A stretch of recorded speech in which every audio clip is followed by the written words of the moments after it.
Electronic configuration, क्या पढ़े थे? इलेक्ट्रॉनिक कन्फिग्रेशन पढ़े थे। चलिए उस इलेक्ट्रॉनिक कन्फिग्रेशन में है ना, मैं आप लोग को क्या क्या बताया था, कुछ नोट पॉइंट लिखाया था, ठीक है ना, जिसके माध्यम से हम लोग इलेक्ट्रॉनिक कन्फिग्रेशन के अंतर्गत जितने सारे टर्म्स होता है वो सारे टर्म्स को डिफाइन करके उसको निकालने के लिए आज हमें बताना है ना, कि वैलेंस इलेक्ट्रॉन कैसे निकलता है, वैलेंसी कैसे निकलता है, चार्ज कैसे निकलता है, कोर इलेक्ट्रॉन कैसे निकलता है, पेनल्टीमेट इलेक्ट्रॉन कैसे निकलता है, पीरियड उसका कैसे निकालेंगे, ब्लॉक उसका कैसे निकालेंगे, ग्रुप कैसे निकाला जाएगा और उसका सब ग्रुप कैसे निकाला जाता है। ठीक है, आई बात समझ में? तो चलिए देखिए, यहाँ पर देखिएगा, मैं आप लोग को इस तरीका से बताया था 1s 2s 2p 3s 3p 3d 4s 4p 4d 4s, इसके बाद 5s 5p 5d 5f 6s 6p 6d 6f, उसके बाद 7s और 7f। क्या यही बात था? चलिए इसके बाद इसको हम लोग तिरछे काट दिए थे, है ना, इस तरीका से इसको क्या कर दिए थे? काट दिए थे। चलिए काट दिए, है ना, यही किए थे। चलिए काट दिए। उसके बाद तीर के निशान से हम लोग को लिखना था, तो पहला तीर पे कौन है? 1s, यहाँ क्या लिखे? उसके बाद कौन है? 2s, उसके बाद देखिए हमें ऊपर से नीचे आना है जी। कहाँ से नीचे आना है? पहले 2p लिखना है, उसके बाद 3p, उसके बाद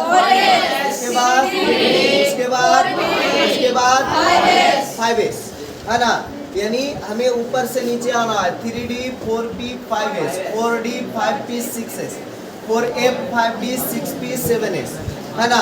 इस तरीका से लड़का, इस तरीका से हम लोग को क्या करना है? ऊपर से नीचे आना है। तो पहला 1s था, 1s लिख दिए। दूसरा पे क्या था? 2s। फिर यहाँ देखिए 2p, उसके बाद 3s, उसके बाद 3d, उसके बाद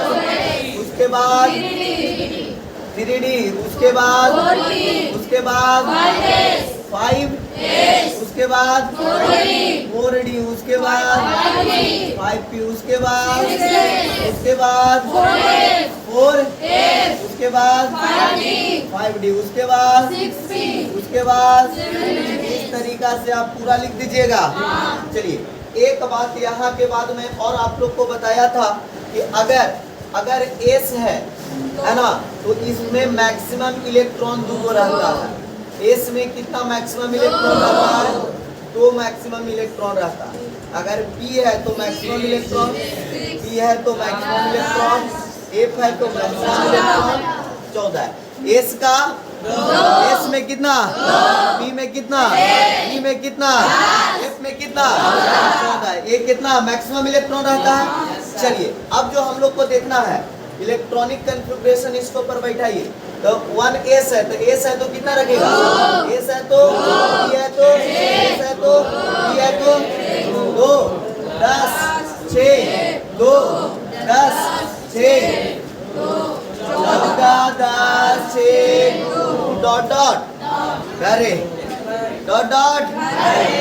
घरे कर लेगा ना है।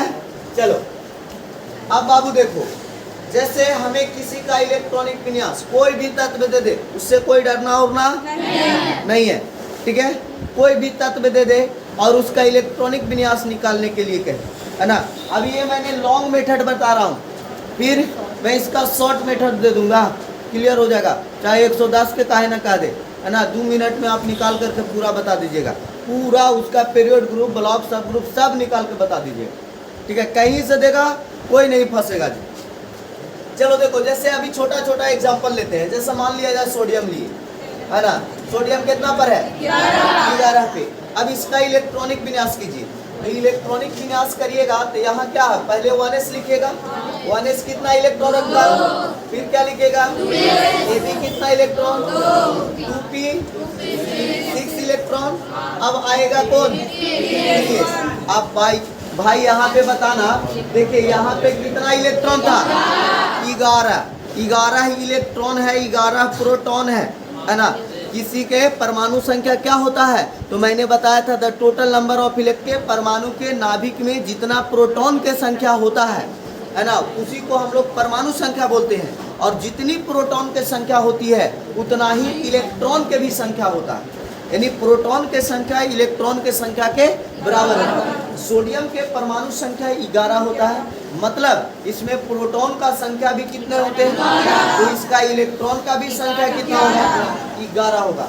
अब देखिए, जब इलेक्ट्रॉन की संख्या 11 होगा तो हमें 11 दो ही इलेक्ट्रॉन लेना है, 11 इलेक्ट्रॉन ही लेना है।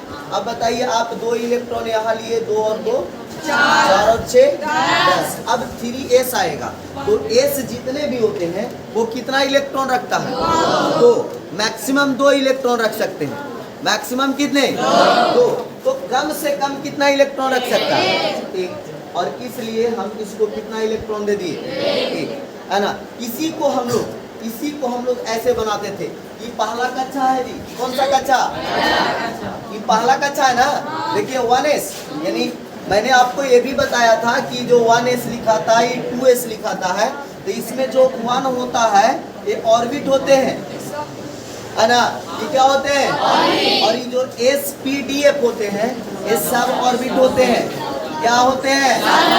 सब ऑर्बिट। तो बताइए, ये बाबू यहाँ देखिए, हल्ला नहीं कीजिए आप लोग। यहाँ देखिएगा, ये जो पहला ऑर्बिट है ना, यानी पहला कक्षा हो गया।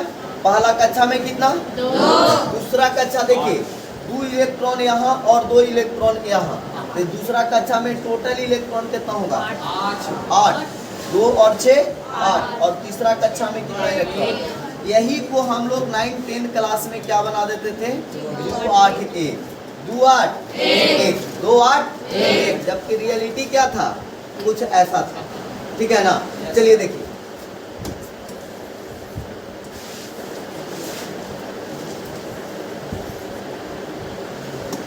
अब चलिए यहाँ से हम लोग निकालते हैं कि इसका वैलेंस इलेक्ट्रॉन कितना होगा, इसका वैलेंसी कितना होगा, इसका चार्ज कितना होगा, कोर इलेक्ट्रॉन कितना होगा। सारा को निकाल करके हम लोग देखेंगे यहाँ। चलिए,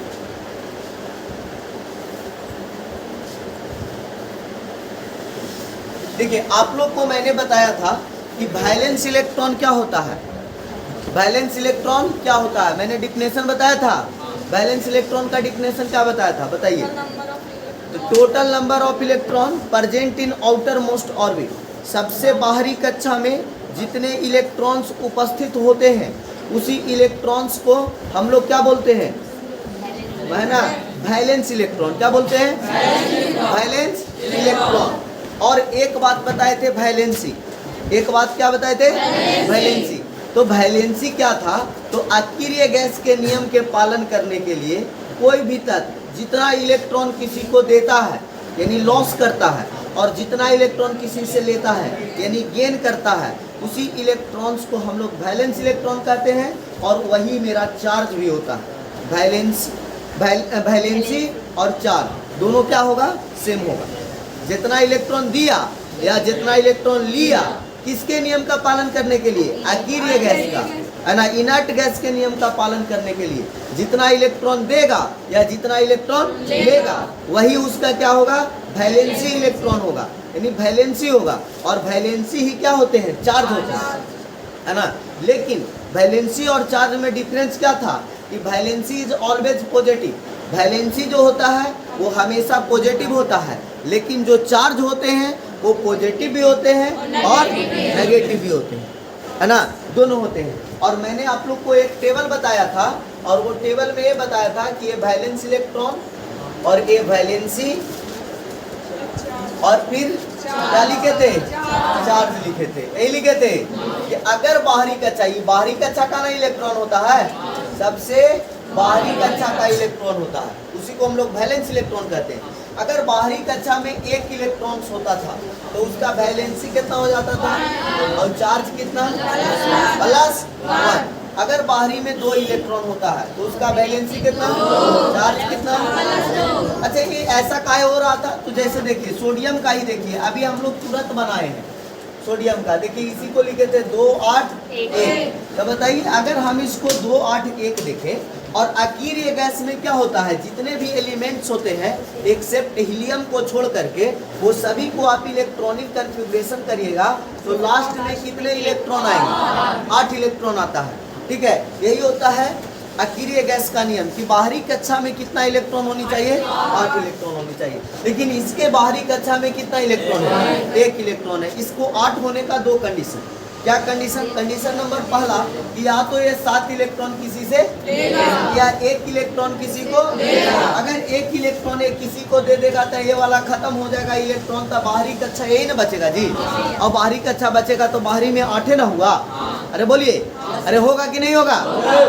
होगा। तो बताइए ये 7 इलेक्ट्रॉन लेगा या 1 इलेक्ट्रॉन देगा? जाहिर सी बात है कि 1 इलेक्ट्रॉन देगा। कोई लोग होंगे कि कहेंगे कि 7 इलेक्ट्रॉन लेगा, तो बताइए कि 7 इलेक्ट्रॉन कहाँ से लेगा? 7 इलेक्ट्रॉन कोई देने वाला तो भी होनी चाहिए। अरे देने वाला होगा तभी ना लेगा। तो बताओ 7 इलेक्ट्रॉन देने वाला खोजने से बढ़िया है कि 1 इलेक्ट्रॉन लेने वाला कोई मिल जाए।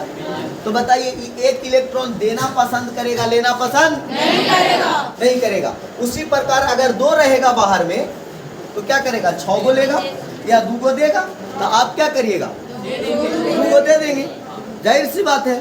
तो चलिए 2 को दिए तो चार्ज क्या हो गया, पॉजिटिव। देने वाला पॉजिटिव, लेने वाला।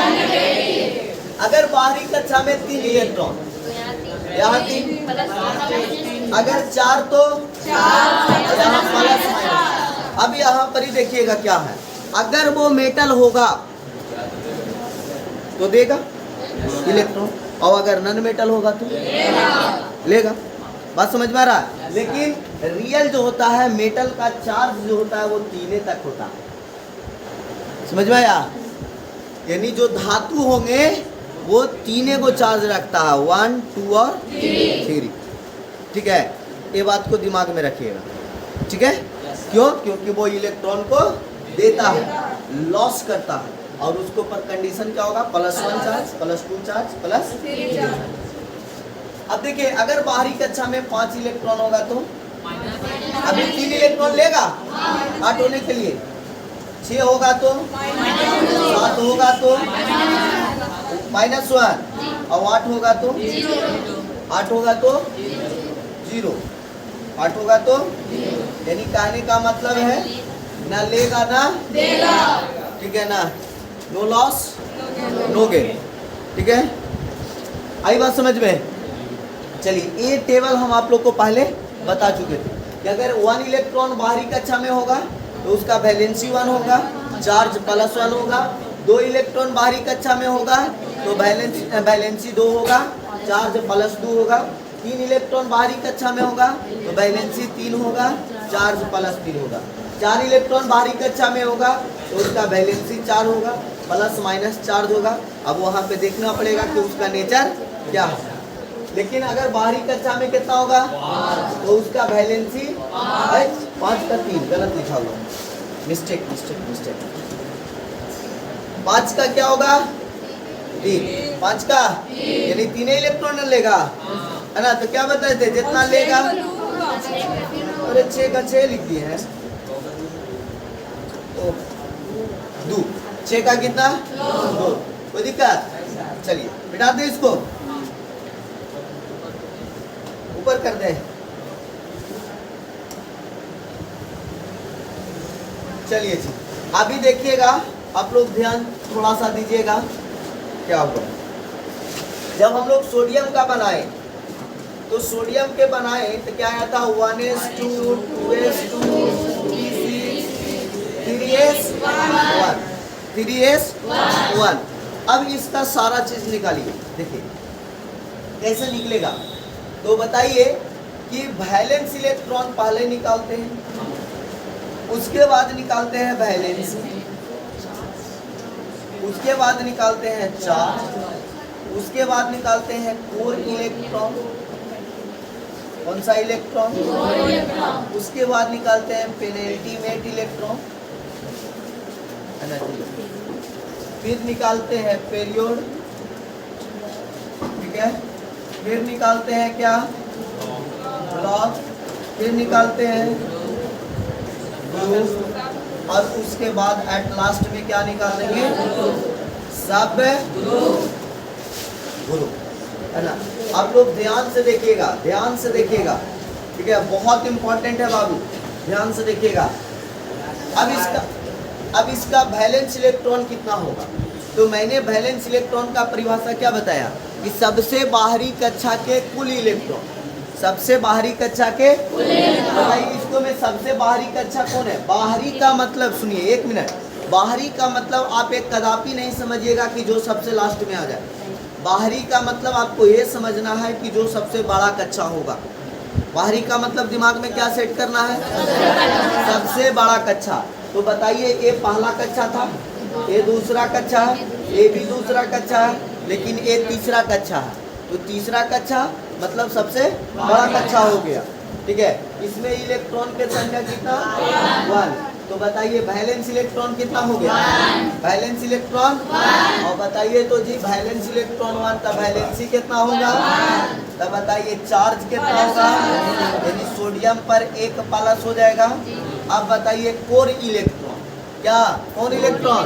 Core electron. तो बताइए कोर इलेक्ट्रॉन का परिभाषा कहता है कि आंतरिक कक्षा में, यानी बाहरी कक्षा को छोड़ दें, तो आंतरिक कक्षा में इलेक्ट्रॉनों की कुल संख्या को हम लोग कौन सा कहते हैं?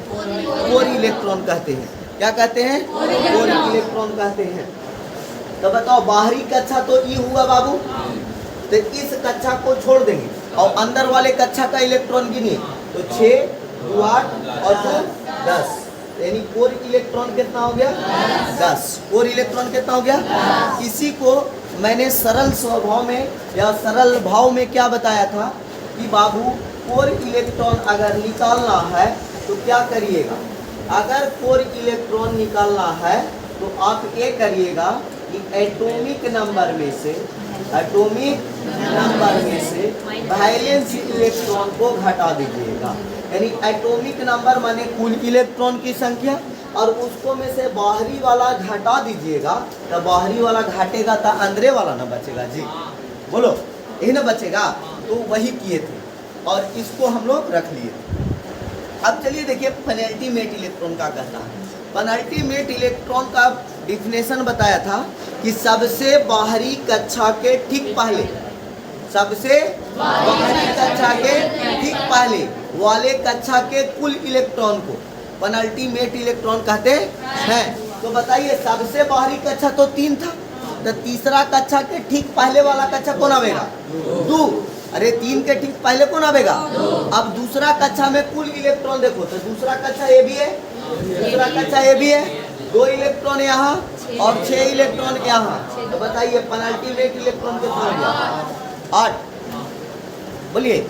अब आइए पेरियोड, ठीक है, पेरियोड। तो जो सबसे बड़ा कक्षा रहेगा वही मेरा क्या कहलाएगा? पेरियोड। सबसे बड़ा कौन है? पेरियोड कौन हो गया? थर्ड। पेरियोड कौन हो गया? थर्ड पेरियोड हो गया। अब बताइए हम लोग क्या निकालेंगे? ब्लॉक। ब्लॉक के लिए एकदम साधारण ट्रिक जानिए, जो सबसे लास्ट में आ जाए, जो सबसे लास्ट में आ जाए वही कोची निकलेगा। तो बताइए सबसे लास्ट में कोची है? एस का हो गया ब्लॉक, एस का हो गया। यानी ब्लॉक की बात करेगा तो आपको पता है ना ब्लॉक 4 है, कौन कौन? एस, पी, डी, एफ, है ना। तो बताइए यहाँ पे ब्लॉक कौन हो गया? अब ग्रुप की बात करो, ग्रुप बाबू, तो ग्रुप निकालिए। ग्रुप निकालने के लिए मैंने बताया था कि पेरियोड के इलेक्ट्रॉन और ब्लॉक के इलेक्ट्रॉन दोनों को क्या करिएगा? जोड़ दीजिएगा, यानी पेरियोड का इलेक्ट्रॉन और प्लस ब्लॉक का इलेक्ट्रॉन। तो बताइए पेरियोड भी यही है और ब्लॉक भी यही है, तो जुटेगा नहीं, तो उसका ग्रुप कितना होगा 1, ग्रुप कितना 1। अब बताइए इसका क्या निकालेंगे, सब ग्रुप। क्या निकालेंगे जी, सब ग्रुप। तो सब ग्रुप निकालने के लिए बताए थे मैं, सब ग्रुप निकालने के लिए क्या बताया था कि अगर ग्रुप, देखिए जी से ग्रुप और एस जी लिख देते हैं, मतलब सब ग्रुप। अगर ग्रुप आपका 1 रहे, ग्रुप कितना होता है बाबू, मॉडर्न पीरियोडिक टेबल में ग्रुप 18 होते हैं। मॉडर्न पीरियोडिक टेबल में ग्रुपों की संख्या कितना होता है 18 होता है। तो बताइए अगर ग्रुप 1 2 3 4 5 6 7 8 9 10 11 12 13 14 15 16 17 एंड 0 है ना, 18 भी आप लिख सकते हैं और 0 भी लिख सकते हैं। 0 इसलिए कहा गया उसको में इनर्ट गैस रख दिया गया। कौन सा गैस, इनर्ट गैस, यानी अकीरिय गैस रख दिया गया। अब देखिए इससे सब ग्रुप आप कैसे निकालिएगा, बहुत आसान है, बहुत आसान है, एकदम दिमाग में सेट हो जानी चाहिए। बताइए सब ग्रुप कैसे निकलेगा। अगर ग्रुप आपका 1 है तो सब ग्रुप 1 लिखा है, सब ग्रुप कितना 1, लेकिन आप याद रखिएगा रोमन अंक में कैसे लिखाएगा, हाँ। तो ग्रुप 1 तो सब ग्रुप, ग्रुप 2 तो सब ग्रुप, ग्रुप 3 तो सब ग्रुप, ग्रुप 4 तो सब ग्रुप 4, ग्रुप 5 तो सब ग्रुप, ग्रुप 6 तो सब ग्रुप, ग्रुप 7 तो सब ग्रुप, ग्रुप 8 तो सब ग्रुप 8, ग्रुप 9 तो सब ग्रुप 8। हाँ यहाँ पे आप याद रखिएगा 1 का कितना होगा, 1 का 2 का 3 का 4 का 5 का 6 का 7 का 8 का और 9 का भी कितना, 10 का भी कितना, ये तीनों को एक साथ रखा गया है। ये मॉडर्न पीरियोडिक टेबल का एक्सेप्शन है, अपवाद है, ठीक है। हमको क्या याद रखना है, 1 का 2 का 3 का 4 का 5 का 6 का 7 का 8 का 9 का 10 का 8, क्लियर, यानी 10 तक क्लियर। अब बताइए, बोलिए 11 का 1, यानी 11 का 12 का 13 का 14 का 15 का 16 का 17 का 7, 17 का और 18 के खत्म खत्म, बोलिए याद होगा। लेकिन एक बात और, सब ग्रुप में ए और बी होता, सब ग्रुप में ए और यानी इसको 2 समूहों में बांटा गया है, ए और बी में। तो आप याद करिएगा मैं आपको लिखाया था कि एस और पी ब्लॉक अगर रहेगा, कौन कौन ब्लॉक बोलिए, एस और हाँ, एस और पी ब्लॉक रहेगा बाबू, तो इसका सब ग्रुप ए होगा। सब ग्रुप का लिखेंगे एसओपी का और लेकिन अगर यही ब्लॉक के आ जाए तो डी का सब ग्रुप का लिखिएगा, डी का, यानी याद रखिएगा दाल के भात है ना जी, ट्रिक को जी याद रखिएगा, दाल के साथ क्या चाहिए, भात चाहिए, हाँ चावल ना बोल देना।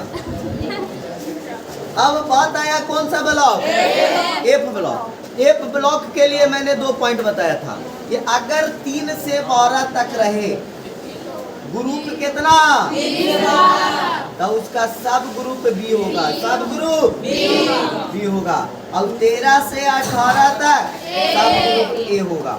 क्या होगा जी, ए होगा। बात समझ में आ रहा, माने 3 से 12 तक, 3 से 12 तक एकर पीछे कारण का है क्योंकि 3 से 12 तक डी ब्लॉक के नीचे आता है और 13 से आगे चलेगा तब पी ब्लॉक के नीचे आता है, तब पी ब्लॉक के सब ग्रुप ए होता है। इसीलिए मैंने खोज ढूंढ ढांड के लिखा कि 3 से 12 तक बी लिखेंगे और 13 से 18 तक ए लिखेंगे। बात समझ में आ रहा है। तो अब देखो बाबू यहाँ 1 है, अरे ग्रुप कितना है जी, तो सब ग्रुप कितना होगा, 1 ना होगा जी, आई जी अब के पढ़ रहा है। सब ग्रुप कितना होगा, सब ग्रुप 1। अब बताइए ए लिखे कि बी लिखे? हैं? काहे ए लिखेंगे बताओ? हैं? अच्छा ब्लॉकवा एस है ना जी। अच्छा अब ये बताए हैं कि अगर एस वाला रहेगा या पी वाला रहेगा तो उसका हाँ सब ग्रुप ए होगा। तो यहाँ का लिखेंगे ए। अब समझ में आया नहीं आया? कैसे निकालल जाता है? कोई दिक्कत, कोई प्रॉब्लम, कोई तकलीफ? चलो ठीक है, उतारो इसको।